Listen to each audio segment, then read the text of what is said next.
జగన్ అన్నప్పుడు పడతా ఉన్నాయి డబ్బులు 6,500 ఒకసారి పడ్డది, ఒకసారి 2,000, ఒకసారి 2,000 అక్కడ పడతానే ఉన్నా. మోడీ ఒక 2,000 వేసేది.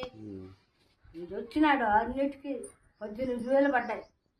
జగన్ అన్ని సంవత్సరాలు పడ్డాయి 18,000. ఇప్పుడు చంద్రబాబు నాయుడు వచ్చిన తర్వాత ఏదే ఏమి ఎవరికి అసలు నేను వేయలే. జగన్కే నేను వేసేది. మా వాళ్ళందరూ, మా ఇంట్లో వాళ్ళందరూ జగన్ పార్టీ. అసలు మట్టి వాడికి వేయలే, వాడు ఇయ్యలే. అసలు అసలానికి వచ్చే డబ్బులు కానీ ఇలా మా ఇల్లు వీలేసేసారు.